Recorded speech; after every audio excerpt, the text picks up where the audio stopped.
মানিকগঞ্জে দিন দিন জনপ্রিয় হয়ে উঠছে বিদ্যুৎ চালিত ঢেঁকি। এসব ঢেঁকিতে উৎপাদিত লাল চালের চাহিদা বাড়ায় স্থানীয়দের যেমন বেড়েছে আয়, তেমনি সৃষ্টি হচ্ছে নতুন কর্মসংস্থান। জেলার ঘিওর উপজেলার কুন্দুরিয়া গ্রামের আক্তার হোসেন ঢেঁকি ছাটা লাল চাল ভেঙে মাসে আয় করছেন 25 থেকে 30 হাজার টাকা। তার এই ঢেঁকি ঘরে বর্তমানে 3 জনের কর্মসংস্থান হয়েছে। দূর দূরান্ত থেকে লাল চালের চাহিদা থাকায় দেশের প্রায় 40টি জেলায় বিক্রি হচ্ছে তার ভাঙানো আমন ও আউশ জাতের চাল। ঘিওরের কুন্দুরিয়ার অবাক মার্কেটে সারাক্ষণ ধূপ ধূপ শব্দে চলে চাল ভাঙানোর কাজ। কাঠের ঢেঁকির সঙ্গে বৈদ্যুতিক মোটর ও সার্কিট ব্রেকার যুক্ত করে আক্তার হোসেন নিজেই উদ্ভাবন করেছেন এই ইলেকট্রনিক ঢেঁকি। এতে ধান চূর্ণ না করে প্রাকৃতিক উপায়ে লাল চাল উৎপাদন করা সম্ভব হচ্ছে। এই ঢেঁকি আগে মায়ের দাদিরে ঢেঁকি পাও দিয়ে পার দিত, অনেক কষ্ট হইতো। এখন কোনো কষ্ট হয় না, এখন কারেন্টের সাহায্যে ঢেঁকি চলে, পার দেওয়া লাগে না, নিজেকে কোনো কষ্ট নাই, শক্তি লাগে না। মেশিনের সাহায্যে এখন ঢেঁকিতে ঢেঁকি ছাটা চাউল তৈরি হচ্ছে। মেশিনে ভাত স্বাদ লাগে না, পাইচা লাগে। মানে ডাক্তার ভাই ধান মেশিনে ঢেঁকি আনলো, তখন আমরা এই ধান ভাঙাই খাই, ভাত খুব সুস্বাদ লাগে। যে পরিমাণ চাহিদা সে পরিমাণ চাহিদা মেটাইতে পারি না, খুব কম হয় আর কি। চাহিদা খুব ভালো, এখন বর্তমান চাউল বেচা কিন্তু ভালো হইতেছে।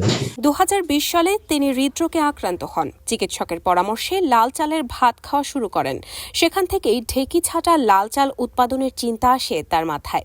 ফেসবুক ও ইউটিউব দেখে তিনি নিজেই তৈরি করেন ইলেকট্রনিক ঢেঁকি। শুরুতে অনেকের উপহাসের শিকার হলেও বর্তমানে প্রতি মাসে প্রায় 5 টন আমন ও আউশ ধানের চাল বিক্রি করছেন। আমি 2020 সালে হৃদরোগে আক্রান্ত হই। হৃদরোগের ডাক্তার আমাকে লাল চাল খাইতে বলে। তো ওখান থেকে আসার পরে আমি বিভিন্ন বাজার থেকে লাল চাল কিনা খাইতাম, দেখতাম যে রং উঠে যায়।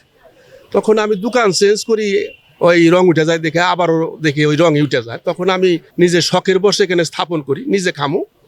পরবর্তীতে বিভিন্ন প্রচার হয়ে যাওয়াতে রাস্তার পারে প্রচার হয়ে যাওয়ার পরে এখন তো আমার উৎপাদনের থেকে চাহিদা বেশি। এ বিষয়ে জেলা কৃষি সম্প্রসারণ অধিদপ্তরের উপপরিচালক কৃষিবিদ শাহজাহান সিরাজ বলেন, ঢেঁকি ছাটা চালের চাহিদা দিন দিন বাড়ছে, কারণ এই চালের গুণগত মান অক্ষুণ্ণ থাকে, যা পুষ্টিগুণ ধরে রাখে এবং রোগ প্রতিরোধে সহায়ক ভূমিকা রাখে। এবং মানিকগঞ্জের চাউলে ইদানিং একটি বিষয় দেখা যাচ্ছে যে ঢেঁকি ছাটা চাল নিয়ে মানুষের মধ্যে অনেক কৌতূহল আছে এবং বিভিন্ন উপজেলায় ঢেঁকি ছাটা চাউল করা হচ্ছে এবং এগুলা মানুষের মধ্যে ব্যাপক চাহিদা পেয়েছে।